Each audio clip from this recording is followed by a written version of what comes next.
Hi everyone. आप लोग को बहुत अच्छे से पता है ना कि कल हम लोगों ने ये वाला टॉपिक किया था जो हमने कंप्लीट कर लिया था। तो ये असिस्टेंट नर्सरी का पार्ट 1 जो कल किया था, उसके अंदर हमने प्री स्कूल के बारे में पढ़ा था कि जो प्री स्कूल होता है वो क्या होता है। ये सारा कुछ करवाया था, बहुत इंपॉर्टेंट है। और मैंने दोबारा जाके देखे थे क्वेश्चंस सिमिलर, बार बार प्री स्कूल, फाउंडेशनल स्टेज, ये सभी पूछा गया है। अच्छा, एक चीज़ और है, फाउंडेशनल स्टेज में ना कल जो है वो मैंने क्या बताया था कि जो फाउंडेशनल स्टेज होती है उसमें थोड़ा सा करेक्शन है। फाउंडेशनल स्टेज जो होती है ना वो 3 to 6 ही है। वैसे तो वो 3 to 6 ही है, लेकिन अगर हम उसको NEP के अकॉर्डिंग देखेंगे, यानी कि नेशनल एजुकेशन जो है पॉलिसी जो अभी आई है, न्यू एजुकेशन पॉलिसी या नेशनल एजुकेशन पॉलिसी के लिए जो 2020 में आई थी ना, उसके हिसाब से ये 3 to 6 नहीं है, ये 8 है। 3 to 8 है और 8 to 11 आगे की स्टेजेस होंगी। तो 3 से 8 एक्चुअली हुआ क्या है ना, जो NEP है उसने 3 to 8 ईयर्स को फाउंडेशनल स्टेज में रखा है। उसका रीज़न, वैसे तो फाउंडेशनल स्टेज वैसे तो 3 to 6 है, लेकिन अकॉर्डिंग टू NEP के अकॉर्डिंग ये 3 से 8 साल है। क्यों? क्योंकि 3 to 6 तो बच्चों को जैसे 3 ईयर्स जो है, ये मतलब जो 3 साल हो गए, इसके अंदर तो वो प्ले वे एज में रखेंगे, या फिर जो वो छोटे स्कूल्स होते हैं ना, मतलब वही किंडरगार्टन वगैरह वाले जो भी स्कूल्स होते हैं उसके अंदर रखेंगे इसमें। तो ये तो प्री स्कूल है, लेकिन फाउंडेशनल स्टेज के अंदर NEP में फर्स्ट एंड सेकेंड को भी ऐड किया है, बस इतना ही है।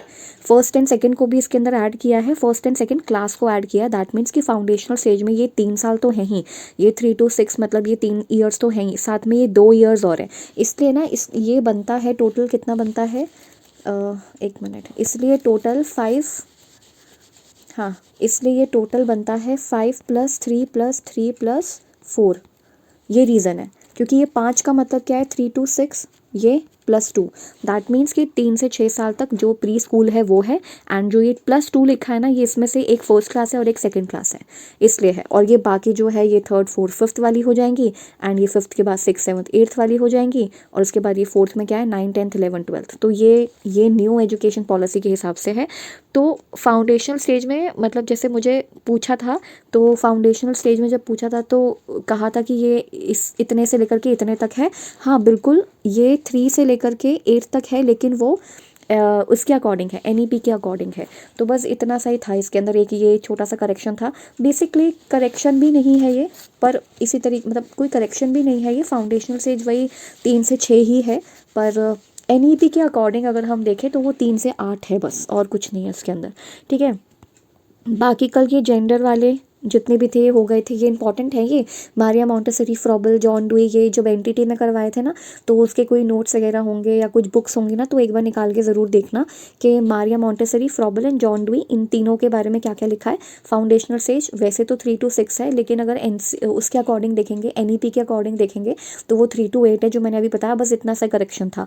इमेजिनेटिव प्ले देखा था कल। इसके अलावा ये जेंडर के बारे में, ये तो सारे टर्मिनोलॉजीज बहुत इंपॉर्टेंट है। फिर आज है ना सेल्फ है, ठीक है। सेल्फ के बारे में ना एक और है, सेल्फ सफिशेंसी। वो सेल्फ सफिशेंसी मैंने दूसरे पार्ट में नोट किया है, इसमें नहीं किया है। पर आज हम सेल्फ वाले सारे वर्ड्स देख रहे हैं। तो सेल्फ, एक मिनट, हाँ, तो ये सेल्फ इमेज क्या है, सेल्फ इमेज देखो, इसके एक तो ये self image plus self concept ना कुछ हद तक सेम है। सेल्फ इमेज का मतलब है कि आपकी जो इमेज है अपने खुद के लिए वो कैसी है। सेल्फ इमेज यानी कि आप अपने आप को कैसे देखते हो। इसके अंदर क्या आता है, वंस थॉट्स एंड फीलिंग्स, वो वही सब चीज़ें आती हैं। अपनी जो थॉट्स हैं, वंस थॉट, आपके खुद के थॉट्स, आपके खुद के जो बिलीव्स हैं वो इसके अंदर आएंगे। BELIEFS ऐसे लिख लेना, ठीक है। तो वंस थॉट्स, बिलीफ, या आपके जो भी थिंकिंग है, जो भी आप सोचते हो, that is a self image. वो आपकी सेल्फ इमेज है। जैसे मैंने कल आइडेंटिटी के बारे में बताया था ना, gender identity means, gender identity ये नहीं कि वो इंसान की आइडेंटिटी क्या है, इसका मतलब ये नहीं है। इसका मतलब है कि वो जेंडर जो है, वो जो इंसान है वो पर्टिकुलरली अपने बारे में कैसा फील करता है, दैट इज़ जेंडर आइडेंटिटी। तो ये जो सेल्फ इमेज है ना, इसका मतलब है वंस थॉट, बिलीफ, अपने खुद की understanding, that is self image, कि आप कैसे दिखा रहे हो अपने आप को, या फिर आप खुद कैसे हो, मतलब ये सेल्फ इमेज है। सेम इसी को भी ना सेल्फ कॉन्सेप्ट कहते हैं। 12th क्लास के साइकोलॉजी में भी है। ये सारे कॉन्सेप्ट है सेल्फ वाले। सेल्फ कॉन्सेप्ट होता है कि सेल्फ कॉन्सेप्ट मीन्स आपकी अपने बारे में, जैसे हिंदी में कॉन्सेप्ट को संप्रत्यय कहते हैं, यानी कि आपके अपने बारे में क्या ख्याल है, तो ये है सेल्फ कॉन्सेप्ट, यानी कि इसका मतलब है आप मैथ्स में अच्छे हो या नहीं हो, या इंग्लिश में अच्छे हो या नहीं हो, ये सब सेल्फ कॉन्सेप्ट है। किस चीज़ में अच्छे हैं, किस चीज़ में नहीं है। सेल्फ कॉन्सेप्ट मतलब अपने बारे में संप्रत्यय, अपने बारे में, जैसे कि आपके बिलीफ, ये भी बिल्कुल सेल्फ इमेज जैसा ही है। अपने बिलीव्स आ जाएंगे इसके अंदर, अपने थॉट प्रोसेस आ जाएंगे, थॉट प्रोसेस, अपने जो भी थॉट प्रोसेस है, अपने जो भी थॉट प्रोसेसेस हैं वो सारे आ जाएंगे। तो सेल्फ कॉन्सेप्ट के अंदर भी एक तरीके से ये आता है कि आप अपने बारे में कितना जानते हो। जैसे कि मैथ्स आपको अच्छी लगती है, नहीं अच्छी लगती है, इंग्लिश अच्छी लगती है, नहीं अच्छी लगती है, तो ये जो टिक मार्क किया है दैट इज़ कि ये सेल्फ कॉन्सेप्ट है कि हाँ ये तो अच्छा है, हमारा ये वाला पोर्शन जो है वो अच्छा है, या ये वाला पार्ट जो है वो अच्छा है। इसके अलावा आपके बिलीव्स आते हैं कि आप किन किन चीज़ों में बिलीव करते हो। जैसे कि एक होता है ना अथीस्ट हैं कि मतलब वही भगवान को मानने वाले हैं या नहीं मानने वाले हैं, तो ये सेल्फ कॉन्सेप्ट है। आपके बिलीफ, आपके रीजन के ऊपर क्या बिलीफ है, रीजन मतलब क्षेत्र के ऊपर आपका क्या बिलीफ है, या फिर रिलीजन के ऊपर क्या बिलीफ है, या फिर आपका थॉट प्रोसेस मेनली कैसा है। तो ये है self concept. Self concept is similar to self image, ये एक तरीके से सेल्फ इमेज के बिल्कुल सिमिलर है। तो नेक्स्ट वाला क्या था, एक तो ये हो गया सेल्फ, एक तो ये हो गया सेल्फ बिलीफ, ठीक है। एक ये हो गया once thought and once feeling. Once feeling ये सेल्फ इमेज के बारे में बता रहे थे, एक्चुअली पूरा का पूरा स्क्रीन ही चला गया था। हाँ, तो वंस इमेज, हाँ तो ये सेल्फ इमेज बिल्कुल सेल्फ कॉन्सेप्ट जैसा ही है, कि जिसमें सेल्फ इमेज का सिंपल मतलब ये है कि आप अपने बारे में या अपने आप को कैसे देखते हो, या आपका कैसा इमेज है, आपके थॉट प्रोसेस, आपके बिलीफ वगैरह सब कुछ इसमें आएंगे। सेम ही सेल्फ कॉन्सेप्ट भी है जिसे हम कहते हैं आत्म संप्रत्यय कहते हैं। वो भी यही होता है कि आपके थॉट प्रोसेस, आपके बिलीव्स और जैसे आपका एटीट्यूड, आपका एप्टीट्यूड, ये सब कुछ सेल्फ कॉन्सेप्ट में आएगा कि ये कैसा है।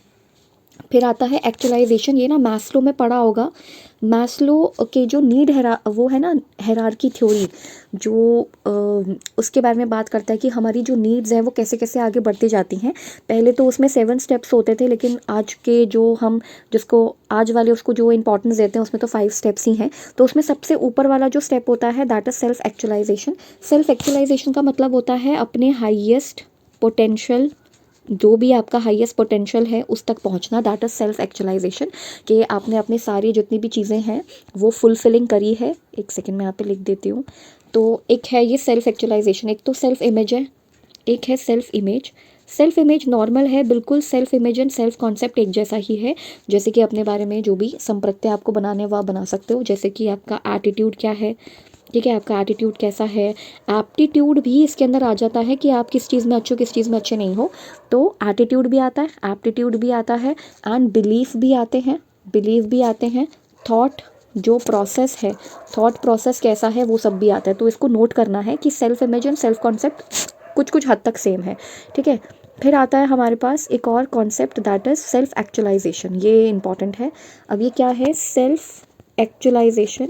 सेल्फ एक्चुअलाइजेशन इज़ कि आपके मतलब अभी तक आपने अपना जो बेसिक चीज़ें हैं वो तो कंप्लीट कर लिया, जैसे कि जो नीड्स होती हैं, बेसिक नीड्स होते हैं वो तो पूरी करनी है। लेकिन सेल्फ एक्चुअलाइजेशन मीन्स अपने हाईएस्ट पोटेंशियल, जो भी हाईएस्ट पोटेंशियल था उस तक पहुंचना, फुलफिल करना, मतलब फुलफिलिंग योर हाईएस्ट पोटेंशियल की मतलब हाँ अभी हो गया है, अभी ये सारी चीज़ें मतलब जो जैसे जैसे होता नहीं है वो रोटी कपड़ा मकान टाइप्स, तो वो सब तो मिल गया है। अब सेल्फ एक्चुअलाइजेशन है, यानी कि अब जो रिस्पेक्ट वगैरह से भी ऊपर उठ के, मतलब ये सब जो 4 लोगों के बीच में चाहिए होती है, इन सब से ऊपर उठ के सेल्फ एक्चुअलाइजेशन, यानी कि आप अपने हाईएस्ट पोटेंशियल तक पहुंच गए हो, आपने फुलफिल कर ली है, ठीक है। जो जितनी भी लाइफ है वो फुलफिलिंग रही है, दैट इज सेल्फ एक्चुअलाइजेशन। अब आप दूसरों के लिए कुछ करोगे, so that is self actualization.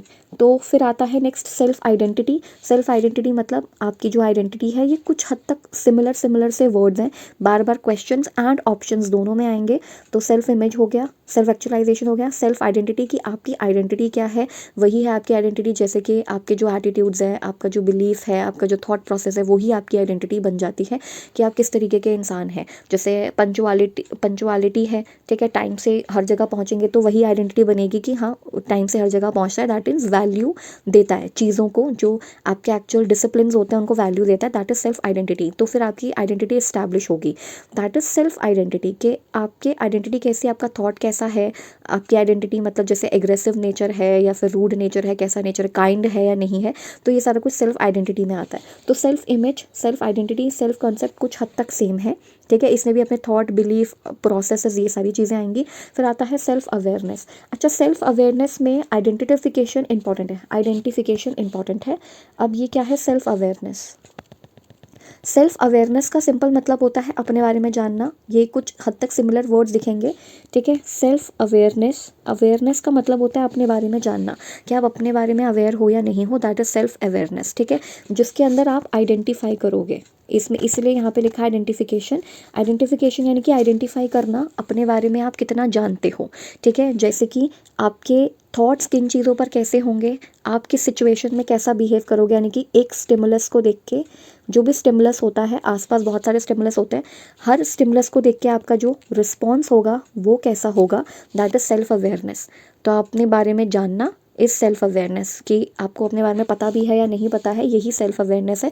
तो आइडेंटिफाई करना बहुत ज़रूरी है, ठीक है। फिर आता है सेल्फ रेगुलेशन। सेल्फ रेगुलेशन भी आसान है कि आप अपने आप को सेल्फ रेगुलेट कैसे कर सकते हो। तो आप मॉनिटरिंग कर सकते हैं, जैसे कि ये पहले की जो भी बुक्स हैं, क्लासेस हैं, उसके अंदर भी ये सेल्फ रेगुलेशन के बारे में लिखा है, how to regulate your self.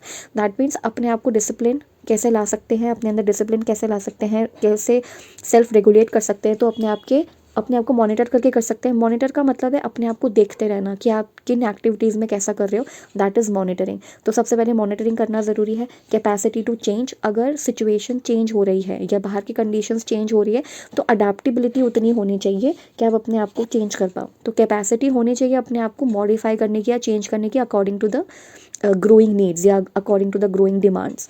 तो वही लिखा है कि अपने आप को चेंज करना ज़रूरी है।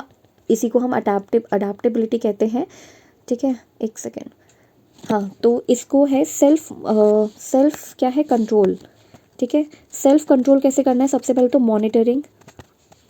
मॉनिटर करना पड़ेगा, ठीक है। मॉनिटरिंग आवर बिहेवियर, हमारे बिहेवियर को हमें मॉनिटर करना पड़ेगा, लगातार देखते रहना पड़ेगा कि इस सिचुएशन में जैसे एग्रेसिव नेचर है। एग्जाम्पल दिया था, एक एग्जाम्पल था कि एक बच्चा है बहुत ज़्यादा एग्रेसिव है, तो अब आप अगर ये चीज़ नोट कर रहे हो कि वो बच्चा बहुत ज़्यादा एग्रेसिव है, तो आपने उसको मॉनिटर किया है सबसे पहले। उसके बाद अगर डिमांड ऐसी है, मतलब बाहर से या टीचर्स या पेरेंट्स जो हैं वो डिमांड कर रहे हैं किस चीज़ की, कि बच्चे का एग्रेशन जो है वो कम हो जाए, सो आपको चेंज करना पड़ेगा। तो चेंज होनी, कैपेसिटी होनी चाहिए, कैपेसिटी टू चेंज, ठीक है। तो चेंज होने की कैपेसिटी होनी चाहिए, जिसको हम अडेप्टेबिलिटी भी कहते हैं, अडेप्टेबिलिटी, कि आपने नेचर को जो है अडाप्ट कर लिया है और उस अकॉर्डिंग आप काम कर रहे हो। सो पहला है मॉनिटरिंग द बिहेवियर, उसके बाद है कैपेसिटी टू चेंज, अडाप्ट करना, कि अगर जो डिमांड्स है, जो ग्रोइंग डिमांड्स है, उसके अकॉर्डिंग चलना। तो मॉनिटर करना, चेंज करना एंड स्टैंडर्ड मेंटेन करना। पर ये वो वाला स्टैंडर्ड नहीं है, ये स्टैंडर्ड है कि ये अलग स्टैंडर्ड है, कि जैसे यूनिफॉर्मली सब बिहेव करते हैं स्कूल में, तो वैसा वाला स्टैंडर्ड करना। जैसे स्टैंडर्ड का मतलब, जैसे कि स्कूल में जाते हैं तो एक पर्टिकुलर यूनिफॉर्म होती है, तो वो स्टैंडर्ड यूनिफॉर्म है, वो सबको करना पड़ेगा, वैसे ही करना पड़ेगा। तो एक स्टैंडर्ड चीज़ अपना लेना कि अच्छा हाँ, कि मतलब इतने घंटे पढ़ना है तो इतने घंटे पढ़ना, इस तरीके के स्टैंडर्ड्स होते हैं। ये सेल्फ कंट्रोलिंग बिहेवियर्स होते हैं। बस इतना ही था इसके अंदर, कि मॉनिटरिंग करना, capacity to change and then standard. फिर आता है सेल्फ एस्टीम। सेल्फ एस्टीम बहुत आसान है, ये 12th क्लास में ये वाला भी था, ये वाला भी वर्ड था, और एक ये वाला भी वर्ड था। एक तो सेल्फ कॉन्सेप्ट था कि अपने संप्रत्य, जैसे कि हमारा जो थॉट प्रोसेस है, बिलीफ है, अंडरस्टैंडिंग है, वो सब सेल्फ कॉन्सेप्ट में आएगा। सेल्फ एस्टीम का मतलब क्या है, एंड सेल्फ एक मोटिवेशन, ये तो उसके अंदर नहीं है। पर सेल्फ मोटिवेशन का मतलब है, सेल्फ मोटिवेशन तो आसान है कि अपने आप को आप मोटिवेट कैसे कर सकते हो किसी भी चीज़ के लिए, जैसे पढ़ने के लिए या कोई भी चीज़ के लिए मोटिवेशन, तो ये तो नॉर्मल वर्ड है। बट सेल्फ एस्टीम क्या है, सेल्फ एस्टीम है हाँ, सेल्फ एस्टीम होता है अपनी वर्थ को पहचानना, ठीक है। सेल्फ एस्टीम के लिए लिखा जाता है अपनी वर्थ, जो भी आपकी वर्थ है। वर्थ इसका मतलब है कि जो जिसको हम बोलते हैं ना काबिलियत, काइंड ऑफ, तो उसको कहते हैं सेल्फ एस्टीम, कि अपनी वर्थ को पहचानना इन दी वर्ल्ड या एक ऐसे सिनेरियो में जिसमें बहुत सारे लोग हों, ऑब्वियसली पॉपुलेशन के बीच में अपनी वर्थ को पहचानना इस सेल्फ एस्टीम, कि आप कितने काबिल हो या आपकी वर्थ क्या है। और आपको पता होना चाहिए कि जैसे कि आप किसी अगर कंपनी में जा रहे हैं और आपको, मतलब एक ऐसा एग्जांपल था कि अगर आप एक कंपनी में जाते हैं, ठीक है, तो आप अपने वर्क के अकॉर्डिंग, अपने वर्थ के अकॉर्डिंग, एक तो वर्क एंड वर्थ के अकॉर्डिंग आप उनसे सैलरी की डिमांड करते हैं। So that is self esteem, कि आपकी एस्टीम है, आपको अपनी फाइनल वर्थ जो है वो पता है कि आप कहाँ पे स्टैंड करते हैं, आपको कितनी सैलरी मिलनी चाहिए, आप कितने ज़्यादा टैलेंटेड है, दैट इज़ सेल्फ एस्टीम। तो ये सेल्फ एस्टीम था। एक तो था ये सेल्फ कॉन्सेप्ट, दूसरा था ये सेल्फ एस्टीम। ये दोनों वर्ड्स इंपॉर्टेंट है, बाकी तो वर्ड्स नॉर्मल हैं। जैसे कि सेल्फ इमेज है तो वो सिंपल इमेज है, हमारी इमेज है, हमारी आइडेंटिटी है, ठीक है, वो भी सिंपल। ये सब सेल्फ कॉन्सेप्ट के अंदर ही आते हैं, जिसके अंदर जैसे कि हमारा रिलीजन जो है वो भी हमें बनाता है, जो हमारा रिलीजन है वो हमारी आइडेंटिटी बनाता है, जो हमारा सोशल इन्वायरमेंट है, घर में जिस तरह का माहौल है, केयरिंग नेचर है या कैसा नेचर है, वैसी आइडेंटिटी हमारी इस्टेब्लिश होती है। तो ये इसी के अंडर आता है। ये सब कुछ, इन सबको कौन कंट्रोल कर रहा है? Self image, self identity, self concept, सब कुछ को कंट्रोल करने वाला नेचर है और नर्चर है।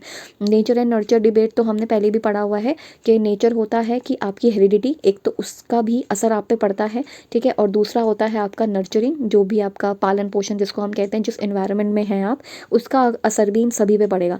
तो ये तभी इस्टेब्लिश होंगी, सेल्फ इमेज भी तभी इस्टेब्लिश होगा। एंड सेल्फ एक्चुअलाइजेशन का मतलब है जब आपने सब कुछ आपको मिल चुका है ऑलरेडी, फिर आप कैसा फुलफिलिंग, या आप अपने हाईएस्ट पोटेंशियल तक पहुंच गए हैं, फिर आप दूसरों के लिए सारी चीज़ें करेंगे या दूसरों के लिए कुछ करेंगे सो दैट आप सोसाइटी में कुछ ऐड कर सकें, तो वो सेल्फ एक्चुअलाइजेशन है। Self image, self identity, self concept इसी के पार्ट्स हैं। सेल्फ अवेयरनेस मीन्स आइडेंटिफिकेशन, आपको अपने बारे में अवेयरनेस होनी चाहिए। एंड सेल्फ रेगुलेशन, अपने बिहेवियर कैसे रेगुलेट करना है, तो मॉनिटरिंग कर सकते हैं अपने बिहेवियर को कि किस समय हम ज़्यादा एग्रेसिव होते हैं, इम्पल्सिव होते हैं, किस समय हमें काइंडनेस दिखाने की ज़रूरत है, तो ये मॉनिटरिंग है। And capacity to change, growing demands या ग्रोइंग नीड्स की वजह से हमें चेंज करने की कैपेसिटी भी अपने अंदर होनी चाहिए, दैट इज़ अडेप्टेबिलिटी। एंड जो स्टैंडर्ड्स है वो कुछ स्टैंडर्ड्स बना लेने चाहिए। स्टैंडर्ड्स को मैं नेक्स्ट उसमें और अच्छे से एक्सप्लेन कर दूंगी, क्योंकि यहाँ पे अभी मैंने कुछ लिखा नहीं है इससे रिलेटेड, तो इससे रिलेटेड अगर 2-4 पॉइंट्स हो जाएंगे तो वो ज़्यादा अच्छे से समझ आएगा। फिर सेल्फ इमेज का, सेल्फ इस्टीम का मतलब होता है अपनी वर्थ को पहचानना कि आपकी जो वर्थ है वो क्या है। जो इसका एग्जाम्पल मैंने वो कंपनी वाला एग्जाम्पल दिया था।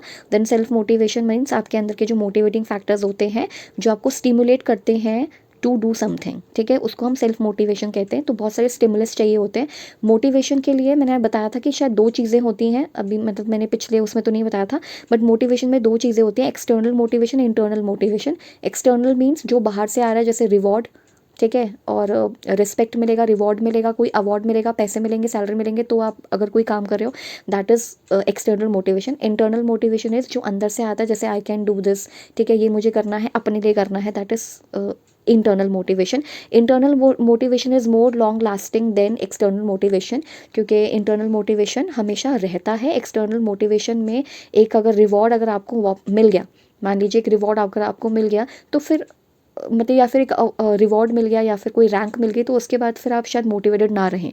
सो ये एक्सटर्नल एंड इंटरनल मोटिवेशन, ये 2 अलग अलग चीज़ें हैं।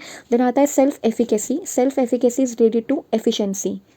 ये होती है एफिशिएंसी इन वर्क, कि आप कितने एफिशिएंटली किसी काम को कर लेते हैं, कैसे आप खुद मैनिपुलेट कर लेते हैं, खुद मॉडिफाई कर लेते हैं चीज़ों को, दैट इज़ सेल्फ एफिकेसी। तो सेल्फ एफिकेसी का मतलब होता है एफिशिएंटली किसी चीज़ को करना, ठीक है। जैसे जो क्रिएटिव पीपल होते हैं, इसमें 2 चीज़ों की बात, 2 ही लोगों की बात होती है ना, क्रिएटिव एंड इंटेलिजेंट और एक नॉर्मल। तो जो क्रिएटिव लोग होते हैं वो कैसे, उनके अंदर क्या एफिशिएंसी होती है काम करने की, किस तरीके से क्षमता होती है कि वो कैसे एफिशिएंटली वर्क कर लेते हैं, कंप्लीट कर देते हैं, टाइम में कंप्लीट करते हैं, दैट इज़ सेल्फ एफिकेसी, कि कितने आप एफिशिएंट है टू डू सम वर्क, चाहे वो क्रिएटिव हो, चाहे वो डाइवर्स ऑप्शन की आपसे डिमांड कर रहा हो, कैसा भी हो सकता है। फिर आता है सेल्फ इंगेजमेंट। सेल्फ इंगेजमेंट का मतलब है ये बच्चों के लिए यूज़ होता है, मतलब ये जिस कॉन्टेक्स्ट में यूज़ हुआ है ना, वो एक बच्चे के कॉन्टेक्स्ट में यूज़ हुआ है कि बच्चे को सेल्फ इंगेजमेंट करना आना चाहिए। मतलब आप उसको इतना सिखा दो कि वो अपने आप को सेल्फ में इंगेज कर ले, चाहे वो इमेजिनेटिव प्ले करे, चाहे वो किसी ब्लॉक, क्योंकि ब्लॉक का भी बहुत यहाँ पे यूज़ हुआ है, ब्लॉक का ना यहाँ पर बहुत यूज़ हुआ है, वो शायद मैंने यहाँ पे लिखा नहीं है। एक है ब्लॉक, जो ब्लॉक्स नहीं होते वो कलरफुल ब्लॉक्स होते हैं, उनके लिए लिखा है कि वो कैसा कैसा डेवलपमेंट करते हैं। तो जो ब्लॉक्स होते हैं वो फिजिकल डेवलपमेंट करते हैं। फिजिकल इसलिए क्योंकि आप अपने फाइन मोटर स्किल्स का मतलब अपने मोटर स्किल्स का आप इस्तेमाल कर रहे हो, अपने हाथों का इस्तेमाल कर रहे हो, तो ये फिजिकल डेवलपमेंट करेगा जो ब्लॉक्स होते हैं। एंड ब्लॉक्स ना फिजिकल के साथ साथ इंटेलेक्चुअल यानी कि कॉग्निटिव लेवल पर भी डेवलपमेंट करते हैं, कॉग्निटिव लेवल पर भी डेवलपमेंट करते हैं, क्योंकि आप बहुत सारे स्ट्रक्चर्स बिल्ड करते हो। जो ब्लॉक होते हैं ना, उनसे हम बहुत सारे स्ट्रक्चर्स बिल्ड करते हैं। वो जो खिलौना होता है ना ब्लॉक, इस तरीके का होता है ना वो, इस तरीके का कुछ होता है। उन ब्लॉक्स को जोड़ तोड़ के आप स्ट्रक्चर्स बनाते हो, सो दैट इज़ कॉग्निटिव, कि आप स्ट्रक्चर्स बिल्ड कर पा रहे हो, आपके अंदर वो इमेजिनेटिव पावर है, तो ब्लॉक से ये आता है। एक और चीज़ पूछी थी कि ब्लॉक क्या इमोशनल भी मतलब इमोशनल क्या बोलते हैं एस्पेक्ट भी दिखाता है क्या? अगर जो ब्लॉक से खेलता है तो क्या वो इमोशनल एस्पेक्ट भी दिखाता है? तो बिल्कुल दिखाता है। इमोशनल एस्पेक्ट इसलिए दिखाता है क्योंकि वो बच्चा प्राइड महसूस करता है, फिर ब्लॉक से इमेजेस बना के या जो स्ट्रक्चर्स होते हैं वो बना के उसको थोड़ा सा प्राइड महसूस होता है कि हाँ चलो ठीक है, या प्राउड महसूस होता है कि हाँ ये मैंने बना लिया है, या एक सॉर्ट ऑफ अचीवमेंट मिलता है। तो ये ब्लॉक का था कि जो ब्लॉक वाले खिलौने होते हैं वो फिजिकल, कॉग्निटिव, इमोशनली बहुत ज़्यादा हेल्प करते हैं ग्रो करने में। एक ये था, ये हो गया सेल्फ। फिर आता है फिजिकल सेल्फ। फिजिकल सेल्फ आसान है। फिजिकल सेल्फ का मतलब है कि फिजिकली हम कैसे ग्रो कर रहे हैं, जैसे कि हाइट, वेट, ठीक है, और जो बॉडी पार्ट्स होते हैं या जो इंटरनल ऑर्गन्स होते हैं वो कैसा उनका सिस्टम चल रहा है, that is physical self. Competent self मतलब वही एक कंपटीशन में या पढ़ाई में कैसा कॉम्पिटेंस चल रहा है, वो कॉम्पिटेंट सेल्फ होता है कि आप कितना ज़्यादा compete करते हैं, हेल्दी कंपटीशन पे उतर आते हैं या एग्रेसिव कंपटीशन पे उतर आते हैं। तो ये कुछ वर्ड्स है इसमें। फेमिलियल सेल्फ का मतलब ये है कि आपका जो सेल्फ है, आप जो खुद हो, वो आप फैमिली में रोल कैसा प्ले कर रहे हो, that is familial self. Means the role you are playing in family, जैसे इमोशनल, एम्पथी, इस तरह का ये फेमिलियल सेल्फ होता है। जो अभी आपका रोल है वो आप कैसा प्ले कर रहे हो, दैट इज़ फेमिलियल सेल्फ। तो physical self is more of growth and development, उससे के ऊपर रिलेटेड है। आपके जैसे ऑर्गन्स का एंड बॉडी पार्ट्स का ग्रोथ है, दैट इज़ फिजिकल सेल्फ, कि कितना कोई डिजीज़ तो नहीं है, that is a physical self. Competent self मतलब किसी एक चीज़ को करने में कितना ज़्यादा कॉम्पिटेटिव हो जाते हो, ये कॉम्पिटेंट सेल्फ होता है। फिर आता है फेमिलियल सेल्फ। फेमिलियल मतलब जो फैमिली के रिलेशंस होते हैं या रोल्स होते हैं उसमें आपका कैसा रोल है, उसमें आपका क्या स्टैंड है। एंड आता है social sense, means interaction. Social में ना दो चीज़ें हैं, बहुत सारा है इसके अंदर। एक तो सोशल में दो चीज़ें होती हैं, ये तो ब्लॉक का था, ठीक है। सोशल में दो चीज़ें होती हैं, एक होता है इंटरेक्शन, एक इंटरेक्शन होता है जिसको हम इंटरपर्सनल भी कहते हैं। एक होता है ये इंटरपर्सनल, ठीक है। एंड कम्युनिकेशन ना इनसे काफ़ी डिफरेंट है। Communication is different. Social interaction का मतलब होता है कि समाज में 4-10 लोगों के बीच में आप कैसे बातचीत कर रहे हो, दैट इज सोशल इंटरेक्शन। ये सोशल इंटरेक्शन है कि हम बाकी सारे जितने भी लोग हैं उनके बीच में कैसे बातें कर रहे हैं, ये इंटरेक्शन है। इसी को हम इंटरपर्सनल भी कहते हैं। इंटरपर्सनल का मतलब है कि अगर इंसान जो है सामने वाला रो रहा है तो आप हंसोगे नहीं, ठीक है, आप उसका क्या बोलते हैं उसको, उसके साथ एम्पैथी रखेंगे, ठीक है। सिंपैथी अलग होती है, एम्पैथी अलग होती है। सिंपैथी का मतलब है कि हाँ ठीक है, आप उसके शूज़ में अपने आप को रख के नहीं देख रहे हो। एम्पैथी में क्या होता है कि आप अपने आप को उसकी जगह पे रख के देखते हो, तो एम्पैथी वर्ड हम यूज़ करते हैं।